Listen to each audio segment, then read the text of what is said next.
Chapter 13. The Place of the Hidden Water. Ta rose. "We shall go," he said, "and as you speak of this place, it means that Meeb and Oru have at least had the good sense to tell you the story so that I do not have to. Come, there is no time to lose."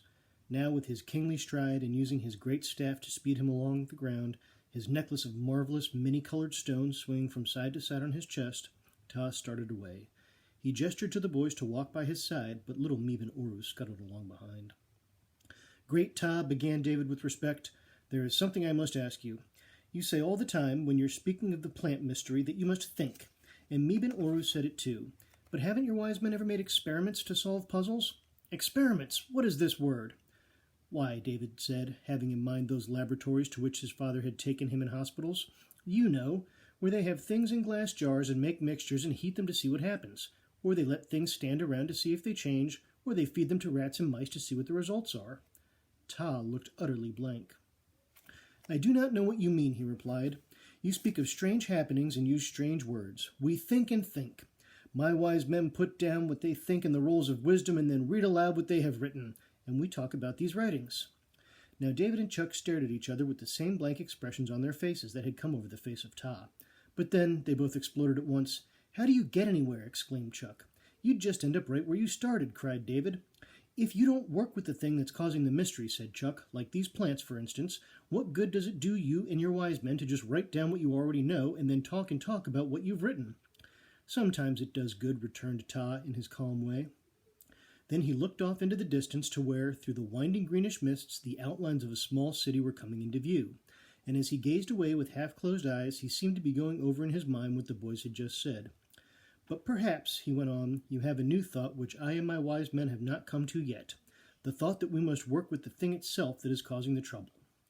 Now Ta was silent, and because the boys knew that in that great head of his something wonderful might be going on for the future good of his people, they too were still. In a few minutes more they arrived at the little city, where a few of the mushroom people came out to stare at them as they passed. At the sight of the two boys they shrank back amazed, and 2 or 3 ran away yelling and waving their hands about their heads.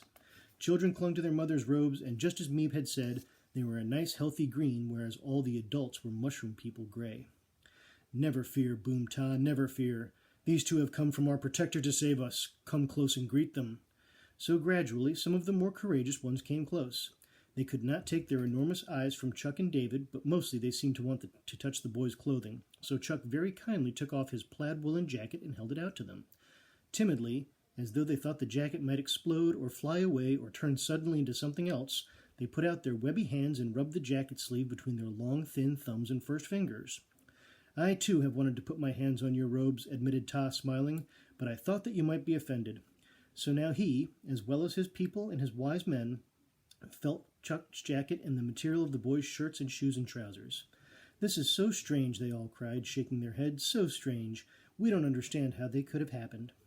For a moment David thought of trying to explain, but when he pictured sheep, and how you got wool, and fields of cotton, and cotton mills, and looms with threads spinning back and forth, and manufacturing plants with hundreds of people sewing and cutting and putting on buttons and zippers, he heaved a huge sigh. Imagine explaining a zipper to Meeb and Oru. Why, he couldn't have explained a zipper to himself. He was sure he couldn't. Probably even his father or Captain Tom couldn't have explained a zipper. "But we must go," cried Ta suddenly. "Away with you all," and the mushroom people fled back to their funny little low, round, igloo-like houses like crumbs before the wind. "We must be on our way." After they had left the small city, which was no more than a clump of these igloos, built of blocks of what looked like pale porous rock, the ground became rough. It was no longer covered with the spongy moss that had made their walking so easy, but was now bare earth and rock, and the going was uphill. Steeper and steeper became the path, and around them on all sides rose the great thick-stemmed mushrooms and other peculiar plants with pale, branching arms covered with what looked almost like spongy leaves. "May I ask, how do you make your robes, Great Ta?" asked David. "We use the flesh of those bilba trees you see there," answered Ta, waving his hand toward the huge mushrooms. "We break them down and pound them and mix them with the liquid we make of the juices of many plants. When this mixture is almost dry, we roll out the substance flat and very, very thin, and after a time it is ready to be made into robes for our people." How quickly Ta walked, and as they went along, David could hear Meeb and Oru scuttling behind like rabbits, puffing and blowing. Now the path became steeper than ever, but up went Ta, sure-footed and quick, between the huge overhanging rocks. Now that no one spoke, and they went leaping upward in silence, David began to notice what looked like a tiny bat-like bird darting high overhead. And once or twice he thought he saw the birds, at least they were flying, or getting through the air in some fashion, that were like small lizards, for they whipped after them long naked tails as they flashed from one plant to another. And then one, dimly lit through the mist and the thick growths, he saw a dark animal shape crashing and lumbering away from them. "Morin Bend," remarked Ta, looking back for an instant. "What did you say it was, sir?" asked Chuck excitedly, his eyes widening with eagerness in the hope of getting another view of the mysterious creature. "Moribun," David thought Ta had called out, but he couldn't be sure, and so he never did learn the name of the beast. Now David and Chuck were gasping. The green air swam before their eyes, and the sweat ran down their faces and down their arms, cold inside their clothing. But Ta remained as calm and unruffled as though he had been strolling across a flat plain. He stopped and looked at them. "It is not much farther," he said, and he pointed ahead with his staff. "Smell the air. Can you get it? The peculiar odor?" Now little Meeb and Uru came puffing along, and they too sniffed. That's it, they cried. Oh, what was that smell? It was faint, but how familiar it was. It was not exactly a smell he liked, David said to himself, and yet it was connected with something he did like. What could it be? He turned to Chuck, and there was a look on Chuck's face as though he too knew that smell, although he had smelled it many times before. On up they went, and now the path became dangerous and frightening. It was so narrow that the boys could hardly pass along it sideways with their backs to the steep, damp cliff and their faces turned outward. Below them plunged a terrible, dark ravine, the bottom so far down and so thickly filled with green, moving mist that it seemed as if a ghostly river wound below them. Ta called back cheerfully. They were almost there, he cried, and his voice echoed among the rocks. Presently, to Chuck and David's enormous relief, they came out onto a high upland meadow. On three sides rose steep cliffs. Away on the far side of the meadow, Ta disappeared, and Chuck and David hurried after. Now they stared down into a deep gorge. At the bottom of the gorge, the smell, which had been getting stronger and stronger, and which David still could not name to himself, became overpowering. Here indeed, in this damp, dim place, the smell was so thick that David and Chuck had to put their hands over their noses. "What is?" gasped Chuck from behind his hand. "Don't know. Terrible," returned David from behind his hand. Here is where they grew," cried Ta, and he made a wide sweep of his arm around the gorge. The boys looked down at the floor of the place. They saw it was covered with a blackish growth, which was nothing but slime in many spots. When they knelt down, the blackish growth turned out to be hundreds of small, shriveled plants, black in death and useless. But how damp the ground was! And when the boys wet their hands and smelled the dampness, there was something sharp and penetrating about the odor. The boys stood up, facing Ta. "You call this the place of hidden water," said David. "That means that the water that feeds your plants comes up from an underground spring or a river." Ta nodded, watching their faces keenly and steadily with his huge piercing eyes. Simply with his gaze he seemed to be trying to drag the answers out of them. "You know this smell," announced Chuck. "We know it so well, and we don't like it, but we can remember something at home that has this smell faintly, and whenever it is there, we do like it. But what is it? What is it? We can't think." Now you should have seen the faces of little Meeb and Uru. How they brightened, how they lit up. They came up and stood in front of Chuck and David, clasping and unclasping their funny long-fingered hands. "Oh, you will help us," they cried. "We know you will help us. You'll think of the name of this smell." But Chuck couldn't stand the sight of their joy. "Don't be so sure of us," he protested in desperation. "Don't be so glad. What's there to be glad about, or hopeful, or anything? We only remember the smell. And what if we do remember what the smell is? How is that going to help Basidium?" Again, as it had so many times before, a look of puzzlement came over the wizened faces of the two little men. "What is this Basidium you speak of?" questioned Meeb, but Chuck simply made a motion of despair and turned away. "Silence!" roared Ta suddenly. "Enough wasting of time." "But great Ta," broke in David all at once, "I do have a thought. If these plants grow only in this damp place and are watered by this underground spring, they must get what they need from the spring. Have you drunk the spring water to see if it might give you what you need?" Ta silently and majestically waved his hand toward his two wise men, and his lips curved in a rather ironical smile. "Oh, yes," said Meeb and Uru. "Yes, we have, what little we could get, but it was awful. We were sick to death." And here they shook their heads and rolled up their eyes and put their hands over their stomachs as though they had suffered great pain and inconvenience from drinking the potent water. "I think I understand," said David, frowning in a weighty and solemn way, as he had seen his father frown when he was thinking about something terribly important, like a sick patient. "The water has in it other things as well as the things that you need to keep you healthy, and it's the other things that make you sick. Chuck was frowning too, and then his face lighted. That's it, Dave, that's it. But the plants, as they grow, take only the one thing that the mushroom people have to have. Then he sighed. But that doesn't get us anywhere, he finished disgustedly. We're right back where we started. But Todd did not seem in the least disgusted or discouraged. You are very wise, he said in his calm, level way. Very wise indeed. I should like you to stay with me forever, for I have never heard thoughts follow one another so beautifully in such neat steps as they have come from your lips. You are far wiser than my wise men. And he turned and bent a terrible look upon those two unfortunates, who lowered their heads and twisted their hands together. But we can't stay, sir, exclaimed David anxiously. We have to leave in a very short time. We've got to hurry. The only thing to do now is for you to take us back immediately and have Meeb and Oru read to us anything from their rolls of wisdom that might help or give some clue. We might come across something that will set us on the right track. But don't be too hopeful, he ended gloomily. Please don't be too hopeful. Without a word, Ta took the lead of the step side of the gorge out across the upland meadow.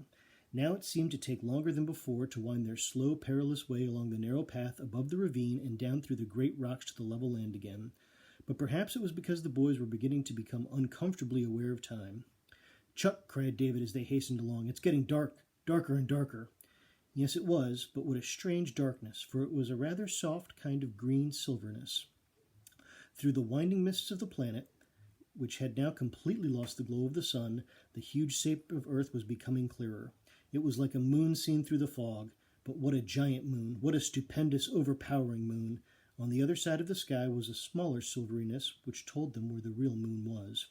Dave, said Chuck in an awed voice, just think how it would be if Basidium weren't covered in greenish mist. Why, the poor Basidiumites would hardly have any dark. If one side of the planet weren't in the sun, then there'd be the Earth sending down its Earth light. Not too warm, of course, but awfully bright, and so big when it was right overhead it'd be about 10 times as big as the moon. Yes, breathed David, staring up. What a queer business it all is. And they both stopped for a minute to gaze at the luminous shape of the earth hanging above them. Then they started forward again, still staring, so that they almost plunged from the cliffside. Watch, cried Ta in alarm. You must watch. You must look where you go. But we can't miss the earth, said Chuck, hurrying on. That's one thing for sure. Even if we don't leave Basidium exactly on time, we'll still hit it somewhere. At least I think we would. Somewhere, exclaimed David aghast. You mean the barren wastes of Tibet? He shivered. What time is it, Chuck? 3:15, reported Chuck briefly. 3/4 of an hour before we've absolutely got to go. We'll never make it, Dave. I mean, we don't stand a chance of helping Ta's people. No, answered David in a low voice so that Ta shouldn't hear. No, it doesn't look like it, does it, Chuck? But still, Mr. Bass said not to doubt. That's the most important thing of all, he said, not to doubt. Now at last they had descended from the mountainous place to the flat land again, and they were once again within sight of the low, mounded shapes of the little city. David smiled to see how impatient the little wise men were to display their rolls of wisdom. We will read to you all our thoughts, burst out Uru eagerly, bounding up beside them all at once, and he sounded as if that would be the most wonderful treat possible for both himself and the two boys. Well, perhaps not all of them, said David doubtfully. Could you maybe begin at a spot where you feel you're really getting onto the track of the mystery? You see, if you begin way back, we won't have time to figure out what to do. We have hardly any time left. Meeb and Oru, trotting along beside them, gazed at each other sadly. You could see how half the fun was being taken out of their reading. Imagine not being allowed to reveal everything they'd written down, every single precious word. Where must we begin, then? Pondered Meeb. And now the two little men dropped behind again, chattering and arguing and waving their hands about in tremendous disagreement as to the best place to start. Chapter 14. The Cracking of a Shell. Within the city there was another great commotion at the sight of these two weird, unmushroom-like people, but Ta waved back the Basidiumites and explained as he strode along that the two guests were only there to do them good. They had come to deliver them from all death. Everything would be all right, Ta cried to his people, and Chuck and David looked at each other and began to wonder what would happen to the two of them if everything turned out not to be all right. At the door of Ta's abode, igloo-shaped like the other houses but much larger, servants opened the door wide and the boys were ushered into a long, low, round-ceilinged room. On the walls, sconces with flames burning in them glowed on all sides. On the floor were spread what seemed to be dried, fern-like fronds that gave off a faint perfume. Seats were ranged all around the room, and these were spread with soft coverings. Everything was palely covered, and all sounds were hushed. There was nothing harsh or rude or violent here, and if Ta and Meeb and Oru had not had such serious faces, thinking of the fate of their people, you could imagine what a happy, untroubled life it might be on Basidium. No traffic, no factories, no hustle and bustle, no war, supposed David. And he tried to think of the earth's being like this, but it was quite beyond him. Now Ta seated himself with great dignity on a higher, broader seat than the others. He waved to the two boys graciously to low seats on either side of him, facing him. Meeb and Oru had gone into another room and presently returned, bearing big rolls of what seemed to be parchment. But as they unwound them, David saw that it was like the substance their robes were made of, but thicker and not transparent. And then David's heart sank in despair as Meeb, standing up straight and proud before his king, began to read in a sing-song voice from the very beginning of his roll, for it seemed to be a complete history of their food. How pleased he sounded as he read it. You could imagine with what loving care he put down every word and how thoroughly he was enjoying this chance to read aloud his masterpiece. David took a furtive look at Chuck. Chuck had his chin in his hands and his elbows were on his knees. His eyes were closed, but it was impossible to tell whether he was asleep or not. Now, David looked at Ta in desperation, for he could not make out, even upside down, that Chuck's wristwatch said 3:30. They had exactly half an hour more, and time here on Basidium, for some reason or other, seemed to go unbelievably fast. Ta must have seen that desperate look, for all at once he held up his hand. "Cease," he commanded. "These are words. They mean nothing. They give us no help. Get on to where you make some mention of the magic plant." But poor little Meeb seemed to go to pieces. He scrambled through his enormous roll like a terrified mouse, peering up and down the length with a miserable expression, but seemed to find nothing further that would have been worth reading. He gave several soft, apologetic squeaks and then began quietly tying up his manuscript. "Continue, Oru," demanded Ta, pointing a finger at the trembling Oru. So now the other little man commenced. On and on he droned, gathering happiness from the sound of his own words as he went along. But as he read, David's heart sank even lower, for Oru's scroll turned out to be a history of the sickness of the mushroom people. First they had been taken ill with this, and then with that. Children were apt to suffer from certain illnesses, and grown-ups from certain other illnesses, and all this was gone into most carefully, but none of it shed any light on or had anything to do with the results of not eating the plant which grew up in the place of the hidden water. Indeed, there was not a word about the magic plant. David lowered his head and rested his forehead on his hand. "It's no use," he said to himself in despair. They were defeated. There wasn't a thing they could do now. Suddenly Ta got up from his seat and began walking violently up and down the room. And the beautiful stones of his necklace clinked together as he grasped it in his hand, his fingers opening and closing with anger and impatience. "Silence!" he cried. "Silence! We have no more time. We must talk, we must think, otherwise we are finished." Both wise men looked at each other, and their long, thin hands went to their throats. Now the room was absolutely silent except for the sounds of Ta's feet on the dried branches as he paced furiously up and down, and when he glanced at his wise men, they gazed sorrowfully back at him. They seemed to be saying, without words, that they knew they were defeated. Suddenly Chuck sighed. "Well," he said resignedly, "I don't know about the rest of you, but I'm starved." And with that, he reached into his pocket and drew out 2 hard-boiled eggs, handing one graciously to Ta and the other to Meeb. Then he took out 3 more from his other pocket, gave one to Oru and one to David, and began cracking the shell of the last one on the arm of Ta's chair. "Just brought them along in case we got hungry," Chuck explained. "Never can tell. I'm always getting hungry." Ta and Meeb and Oru stared at him in utter astonishment, and then down at the smooth stones they had been given. What were they? Their faces said. Chuck gravely peeled off bits of shell and then bit into the smooth white part. "Good," he said, his mouth full. "Try it." He chewed away placidly, looking all around as if he were saying, "So we've failed. What's to be done? What's the use of being in the dumps about it?" And David watched him dismally while Ta and his wise men turned their eggs over and over in silent wonderment. But all at once David saw Chuck stop chewing and stare at his half-bitten egg, and then up his eyes were wide and startled. "Dave!" he yelled. He jumped up from his seat so abruptly that Meeb and Oru almost dropped their eggs. The smell! This is it!" And he came over and shoved his egg under David's nose, and then under Ta's and Meeb's and Oru's. For a moment there was nothing but excited shouts and exclamations. "It's sulfur!" shouted Dave. "My mom told me. It's sulfur in the yolk of the egg. That's it, Chuck. That's the smell up there. Those are sulfur springs. It's the sulfur the mushroom people have to have. Just a little. Just a trace, maybe, but they have to have it."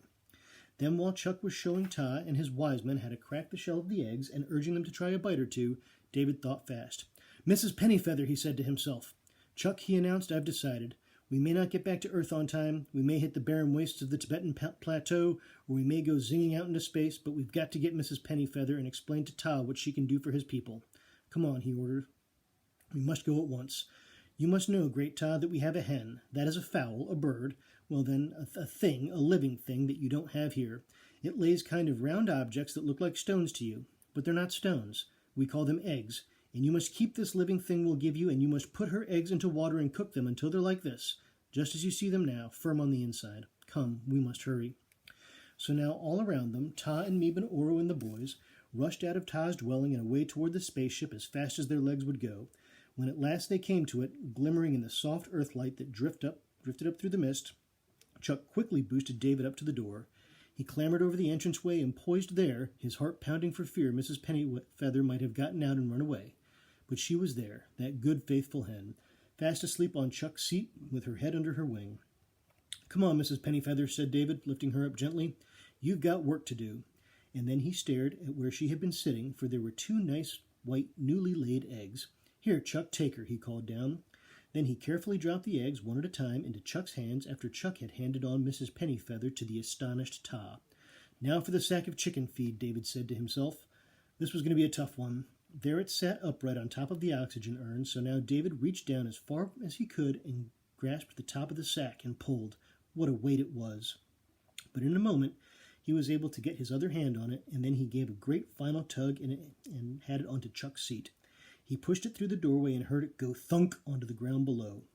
There's your chicken feed, he grinned, but all Meeb and Oru could do was stare at Mrs. Pennyfeather as she sat quietly in the arms of the dignified Ta. And it was amazing, thought David, how even with an unknown creature from another planet in his grasp, the great Ta did not lose his kingly majesty. You must take great care of her, great Ta, and you must be good to her, David said. She won't hurt you. She's a very nice hen. And every morning, every time of new light, she'll give you the white stones. Quark, said Mrs. Pennyfeather, as though agreeing, and she peered up at Ta with one round orange eye. And you must understand, sir, said Chuck firmly and seriously, that you must put the eggs into cold water. Cold water, you hear, simple ones? Ta said sternly to Meeb and Oru. Listen well to what is told to you. And you must put the water, with the eggs in it, over fire, and get the water hot until it makes bubbles. Let the bubbles keep going for a pretty good while, quite a while, otherwise the eggs will be soft on the inside and you wouldn't like them that way, I don't think. Now he gave the freshly laid eggs to Meeb, who tucked them away under his robes into an inside pocket. Now you must taste the eggs I gave you first, to see how these new ones must be when they are cooked in the hot water. So Meeb and Oru, who had kept their eggs clutched in their hands while bounding along the way to the spaceship, began to peel off the shells. Then with scared faces they gingerly took small bites. They chewed. Then they came to the yolk, and their faces lighted. Yes, said little Oru wonderingly, it is good. It is even a little like the plant at the place of the hidden water. The feel of it in my mouth is like our plant, though drier, much drier, and it has the good smell, the magic smell. Don't forget the feed for our hen, warned David from up in the spaceship. You must give her the little seeds you will find in that bag down there. You must give her a handful every morning, and I think the sack will last until the time of the new growth. At least I hope so, he finished, beginning to worry a bit. But of course, she can eat worms, too, and maybe some of that mossy stuff. Surely worms would love this damp earth. And Dave, cried Chuck, a big grin suddenly spreading over his face, why couldn't Ta or the wise men throw 1 or 2 handfuls of grain around? Then it'll grow, and Mrs. Pennyfeather will always have new grain coming along. David stared at him thoughtfully. Yes, why not, he said at last. I remember Dad saying that it has to be a whole grain, not the split ones. Explain to Ta, will you, Chuck? So Chuck slowly and carefully explained about planting some of the whole grains of corn and wheat, and about letting the new plants grow until they had ears of grain on them, about parching the grains to feed Mrs. Pennyfeather, and saving some to plant again. Ta listened intently. He asked to be explained to once more, and then nodded and repeated it all, and you had a firm feeling that he absolutely understood. If Ta lived on Earth, thought David, he would probably be as remarkable there as he was on Basidium. Now we must go, finished Chuck, taking a look at his watch. It's 5 minutes of 4, which means we've got to start off right away. And you must stand back, please, he added, motioning to Ta and Meeb and Oru. The noise and flame are huge. You will be frightened because you've never seen or heard anything like this before. Away with you, ordered Ta to his wise men. He gave Mrs. Pennyfeather into the arms of the trembling Meeb, and Oru stood there by his side, staring at that hen with wonder and disbelief written all over his funny little face. Then, watching the wise men, taking one last look at them before the spaceship should shoot off into the heavens again, David suddenly blinked and rubbed his eyes, and blinked again. Could it be? Surely not. Meeb and Oru, it seemed to David, were already starting to turn a faint green, but it must be that he had just imagined that they were because they had taken it for granted that the eggs would work.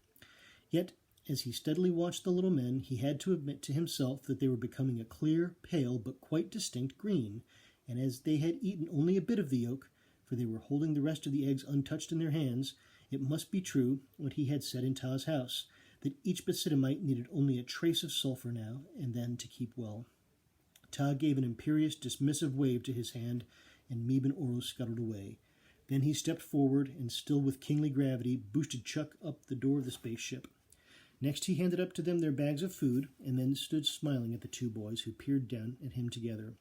You must have seen, he said, how the good green has already begun to return to my two worthless ones. A pity it could not have been bestowed on those more worthy of it. Then it was true, cried Chuck. I thought I was dreaming. Me too, exclaimed David, giving Chuck a punch out of sheer happiness at the proven success of their mission. But we weren't dreaming, Chuck. We saw all the green. I have given you no sign of my thanks, Ta went on, and I have great thanks. There are not many of us here in this land, and we shall need, each of us, only a very little of the heart of those magic stones. What can I give you to show you my thanks? David looked at Chuck, and they grinned at each other. If you please, great Ta, said David, we wish that you would spare the lives of your two wise men. Ho! Cried Ta. Why should you wish the lives of those two insignificant creatures spared? You heard the gabble they had inscribed on their rules of wisdom. Did it help you? No, admitted Chuck, it didn't. But all the same, we like your little wise men. In fact, for some reason, we like them very much. Well, I will tell you a secret, replied Ta, and he looked up at them with a twinkle in his eye. I, too, am fond of them. Very, very fond indeed. And I am happy to have an excuse for saving their lives, foolish though they are. Therefore your wish is granted. But take this also. And now, to the boys' amazement, Ta drew from around his neck the beautiful necklace of stones and flung it up to them, and as it came slithering and swerving upward through the green air, it seemed almost like something alive. You must divide the stones between you, said Ta, and because of them you will always remember me and will know how great my thanks are to you. These stones were taken from our sacred hall in the depths of the mountains and are given only to the kings of our people. Chuck and David had never received a gift from a king, so Chuck silently, unable to say a word, rolled up the necklace and stored it away carefully in an inner pocket. You are generous, great Ta. We'll keep the necklace always, and we'll divide it absolutely evenly, won't we, Chuck? Now we have to leave. You must stand away, sir. I am not afraid, answered Ta, looking into the spaceship with a cool eye. I have never been afraid of anything. But the flame might burn, and I have much to tell my people. Now he started to turn away, but all at once his eye caught something. What is this? He cried, and he strode over, picking up something and held it up to the boys. The canning jar, shouted David, knocking his head with his fist. Forgotten again. I have a horrible feeling Mr. Bass will never get it. It's doomed, that little canning bottle is. Ta had picked up the lid and was trying to push it onto the top of the jar. No, sir, turn it on, called down Chuck. And so, without arguing or questioning or fumbling, Ta turned, and in a trice the lid was tight on, and the bottle had been tossed up into David's outstretched, eager hands. Then Ta lifted his arm, and the boys waved goodbye. They closed and bolted the door and strapped themselves into their seats, and David got out his slip of paper to set the controls according to Mr. Bass's directions. Time, Chuck? 4, on the nose. Okay, answered David, with a sudden tightness in his throat, to think that now was the last part of their great adventure. Let's go. He pressed the button and pulled back the lever. There was a frightful roar and a huge flare of red as they were flung backward in their seats with their hearts jumping in their chests. Then at last the smooth motion of the ship was under them and told them once more that they were on their way into space, exactly on time with not a moment to spare. And when he got his wits together again, Chuck crawled back and turned on the oxygen urn. And that's the end of chapter 14.